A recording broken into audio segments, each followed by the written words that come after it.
Bardzo często wielu z Was mówi, że nasz ustawodawca ma dobre chęci, chciał dobrze, a potem uchwalił coś i wyszło jak wyszło, czyli nie najlepiej. No i jest też przysłowie, które mówi, gdy nagle to po diable.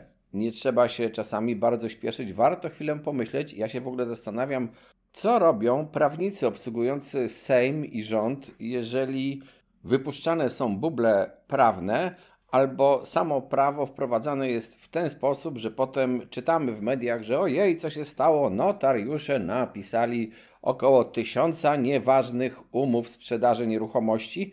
Nie wiem, czy to jest prawda, ten 1000, czy to tylko twórczość dziennikarzy. O co chodzi? Chodzi o treść i sposób przeprowadzenia zmiany ustawy o szczególnych rozwiązaniach związanych z usuwaniem skutków powodzi i wprowadzeniem jednocześnie prawa pierwokupu nieruchomości, czy też właśnie pytanie czego pierwokupu, bo to nie zostało dokładnie określone, na obszarach objętych skutkami tej powodzi.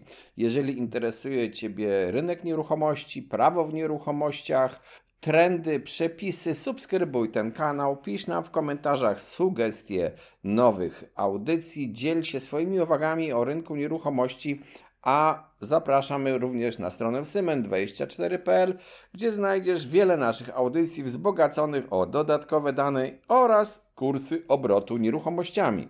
Jak donoszą media, zauważono, że wprowadzono bubel i teraz rząd będzie pracował nad tym, aby naprawić to, co sam pracowicie zepsuł. A o co tak dokładnie chodzi? Wyjaśnię dwie rzeczy. Po pierwsze, to co wprowadzono i jak wprowadzono w prawie oraz czym jest pierwokup, żebyśmy wiedzieli, na czym w ogóle ten problem polega. Więc troszeczkę tak rozszerzę ten temat ponad to, co uchwalono ostatnio. A Wam się przyda, bo zresztą pierwokup niekoniecznie dotyczy wyłącznie terenów powodziowych. Możecie nawet sami nie wiedzieć, kiedy Was dotknie pierwokup, bo być może swoją nieruchomość odziedziczyliście po rodzicach, którzy ją otrzymali na przykład w darowiźnie od dziadków, a dziadkowie kupili tę nieruchomość, no właśnie, od kogo? I może to być obciążenie pierwokupem. Więc co się takiego wydarzyło, że powstał ten krzyk i rozpacz także wśród notariuszy? Otóż wprowadzono ustawę, która nowelizuje ustawę o szczegółowych rozwiązaniach związanych z usuwaniem skutków powodzi. W tej ustawie, która weszła w życie, zaczęła obowiązywać od 5 października, to sobota, napisano, że gminie wskazanej w przepisach wydanych na podstawie artykułu 1 ustęp 2 tej ustawy w okresie wskazanym w tych przepisach przysługuje prawo pierwokupu lokali mieszkalnych lub budynków mieszkalnych jednorodzinnych położonych na obszarze tej gminy, nabyte przez gminę lokale mieszkalne oraz budynki mieszkalne jednorodzinne wchodzą w skład mieszkaniowego zasobu gminy. Niby proste, ale jak zawsze diabeł tkwi w szczegółach. Jak przeczytałem, można takie ograniczenie wprowadzić na podstawie przepisów wydanych na podstawie artykułu jakiegoś tam tej ustawy. A w tym artykule wspomnianym ustawie i jej ustępie jest określone, że te przepisy wprowadza się rozporządzeniem. No i oczywiście stworzono również rozporządzenie, które powstało 5 października i weszło w życie w chwili jego ogłoszenia, czyli jak gdyby natychmiast i w sobotę, i mogło się zdarzyć, że nie każdy nawet zdążył się zapoznać z tym rozporządzeniem, no bo skąd mógł wiedzieć, że to ono właśnie wejdzie w życie. Nie każdy przecież siedzi i patrzy na bieżąco w ekran tego, co pojawia się na stronach publikujących rozporządzenia.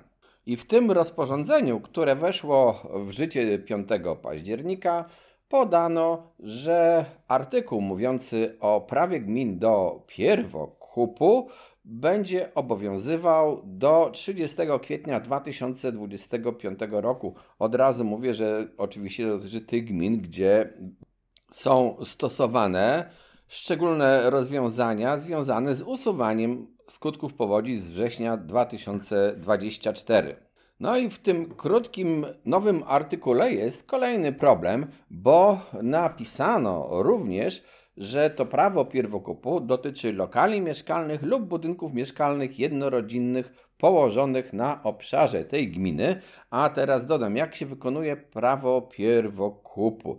W dalszej części filmu wytłumaczę to bardziej szczegółowo, ale teraz tak króciutko.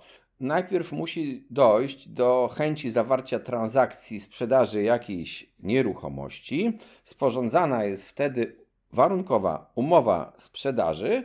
O tej umowie powiadamiana jest gmina, która może skorzystać w określonym czasie ze swojego prawa i wtedy ona wchodzi w tą umowę w miejsce kupującego. Ale no właśnie, musi być sporządzona umowa sprzedaży czego? Problem jest taki, że w zasadzie nie ma umowy sprzedaży budynków mieszkalnych jednorodzinnych, bo jest umowa sprzedaży nieruchomości zabudowanej na przykład budynkiem jednorodzinnym. Na terenie tej nieruchomości może być również budynek jednorodzinny i warsztat. To może być jedna działka, na której stoi zakład pracy i to miejsce, gdzie ludzie mieszkają. No i sprzedawana jest w takim razie nieruchomość zabudowana warsztatem i budynkiem jednorodzinnym. Czy ona podlega temu prawu pierwokupu? Czy prawnicy obsługujący i rząd, i Sejm nie mogli zwrócić uwagi twórcom prawa, ustawodawcom, posłom, senatorom, już nie wspomnę o prezydencie, że naprawdę w Polsce jest jakieś prawo, które reguluje to, co jest przedmiotem obrotu w nieruchomościach i nie ma czegoś takiego, że sprzedaże komuś budynek, a gruntu nie. No chyba że ten budynek stoi na jakimś użytkowaniu wieczystym i wtedy mamy budynek oddzielony od gruntu. Są dwie jak gdyby różne rzeczy, ale tak naprawdę to sprzedawana jest jakaś nieruchomość, jakiś grunt razem z zabudowaniami na nim się znajdującymi. I taka nieprecyzyjność, która jest w tej ustawie, może powodować, że potem będą rozmaite interpretacje i spory, a prawo raczej powinno być jasne. Chcę też od razu zaznaczyć, że nie krytykuję tego rozwiązania jako całości, bo być może zasadne jest to, żeby gminy w terenach takich poszkodowanych mogły skupować na rynku jakieś nieruchomości, miały to prawo pierwokupu, bo być może muszą gdzieś relokować swoich mieszkańców. Nie chcę dyskutować na ten temat. Chodzi mi tylko o jasność prowadzenia tego prawa oraz jego taką gwałtowność z dnia na dzień, kiedy nawet ci notariusze często może faktycznie byli zaskoczeni. Jak powiedziałem, nie wiem, czy ta liczba 1000 aktów notarialnych napisanych błędnie umów bezwarunkowej sprzedaży z pominięciem ustawowego prawa pierwokupu została sporządzona. Może jest to tylko fakt medialny, ale takie umowy mogły w jakiejś ilości być i to jest kłopot, bo taka umowa bezwzględnej sprzedaży z pominięciem ustawowego prawa pierwokupu jest po prostu z mocy prawa nieważna. No i teraz nadszedł czas, żeby szerzej powiedzieć o pierwokupie, o tym, na jakich warunkach jest on realizowany, co się dzieje z ceną nieruchomości, co się dzieje z prawami osób, które mają prawo do pierwokupu, czym różni się pierwokup wynikający z umowy od pierwokupu wynikającego z ustawy oraz w jakim terminie należy to prawo pierwokupu zrealizować. A jak powiedziałem we wstępie, to może być ważne także dla tych, którzy mieszkają poza terenami dotkniętymi tą powodzią. A dlaczego?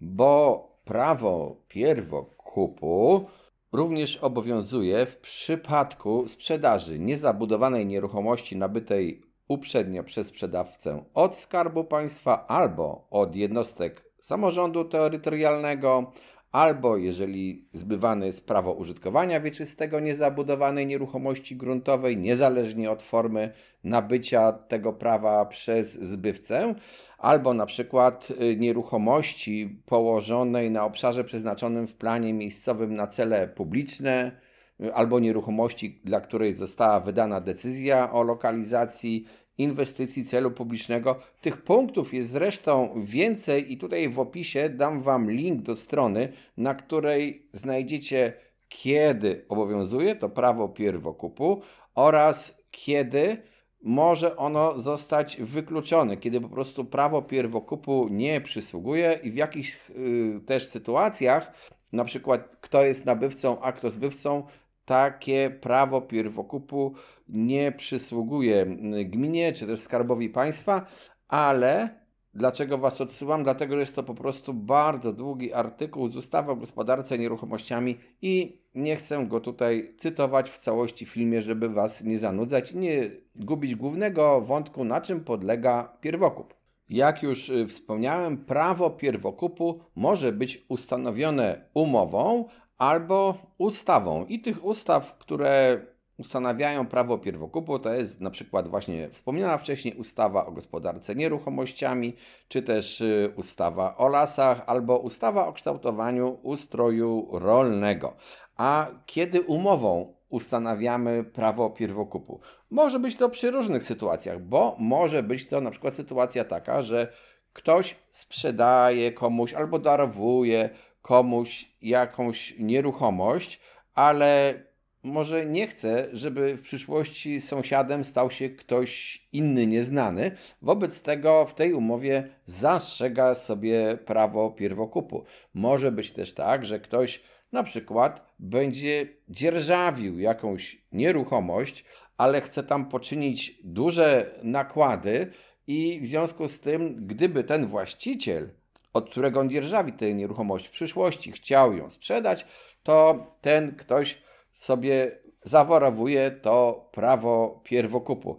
I to jest właśnie takie umowne prawo pierwokupu. Warto je oczywiście wpisać do działu 3 Księgi Wieczystej po to, żeby było powszechnie wiadomo, że takie prawo jest. Teraz opowiem Wam o tym, co dotyczy nieruchomości i prawa pierwokupu na rzecz gminy, czy też Skarbu Państwa, ale nieruchomości, które nie podlegają ani ustawie o lasach, ustawie o kształtowaniu ustroju rolnego. W takim przypadku wykonanie prawa pierwokupu następuje w terminie miesiąca od dnia otrzymania przez odpowiedniego zarządzającego gminą, czyli wójta, burmistrza albo prezydenta miasta, zawiadomienia o treści umowy sprzedaży. I ten obowiązek zawiadomienia tych władz spoczywa na notariuszu.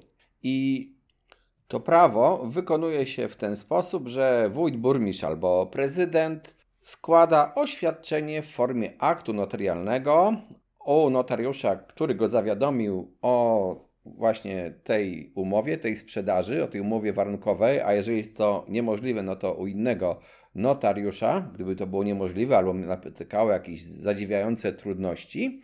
I z chwilą złożenia tego oświadczenia nieruchomość staje się własnością gminy. A notariusz, u którego złożono to oświadczenie o wykonaniu prawa pierwokupu, dostarcza je sprzedającemu tą nieruchomość. I to w zasadzie koniec, no pozostaje rozliczenie. Rozliczenie wykonuje się w takim przypadku po cenie ustalonej między stronami, czyli tej cenie podanej w warunkowej umowie sprzedaży.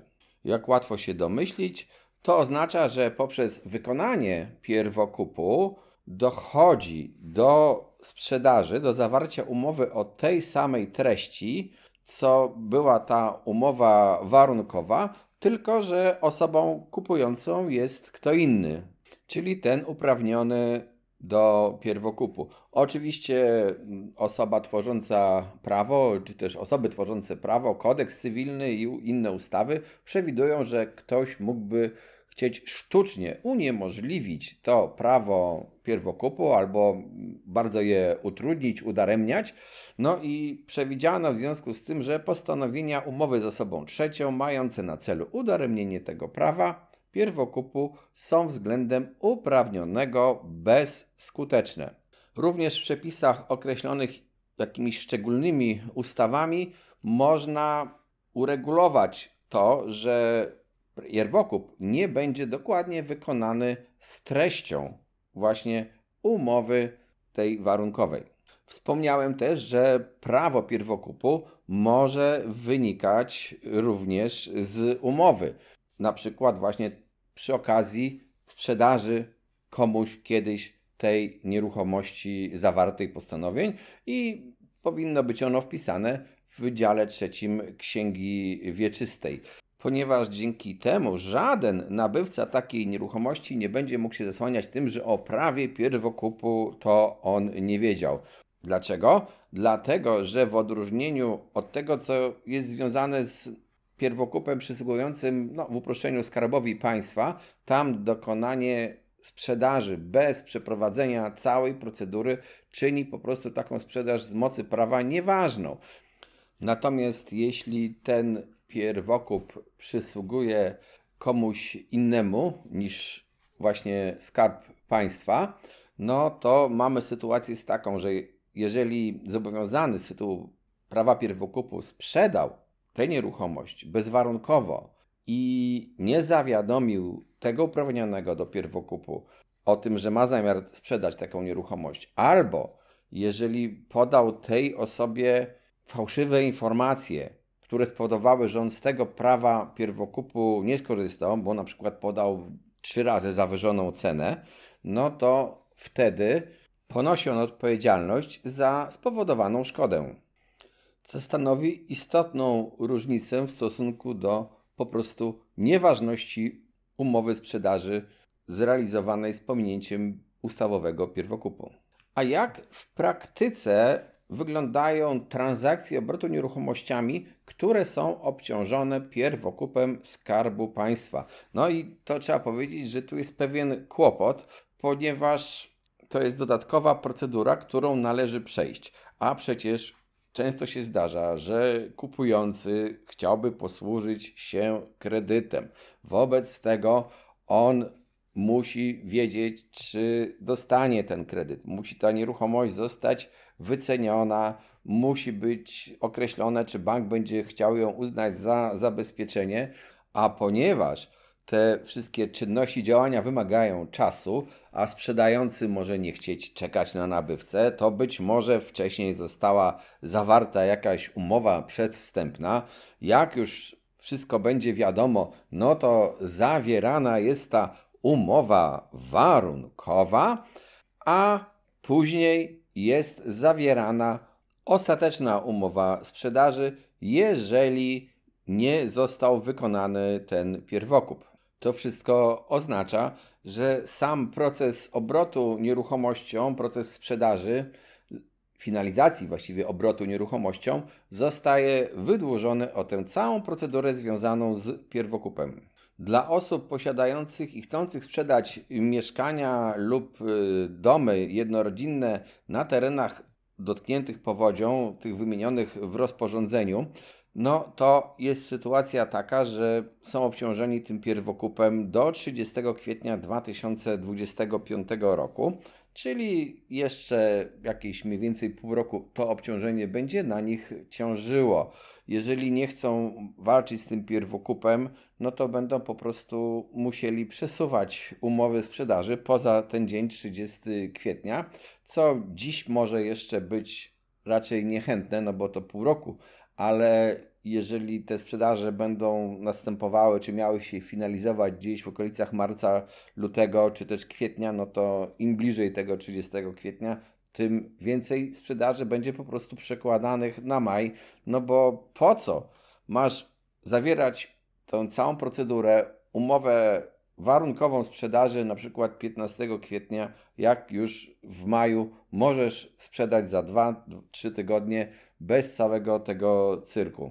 Pragnę też podkreślić i ostrzec, że w tej audycji nie rozwodziłem się specjalnie na temat pierwokupów wynikających z ustawy o lasach lub z ustawy o kształtowaniu ustroju rolnego.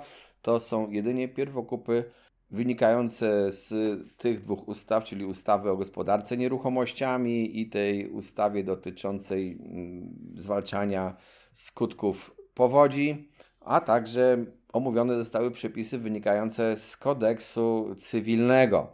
Jak wspomniałem też na stronie symen24.pl Pod linkiem podanym znajdziecie dokładniejsze zestawienie praw, kiedy ten pierwokup przysługuje lub nie przysługuje. Tam można sobie to lepiej poczytać po prostu. Nie będę czytał fragmentów ustawy w audycji, bo to byłoby pewnie zbyt dla Was nudne.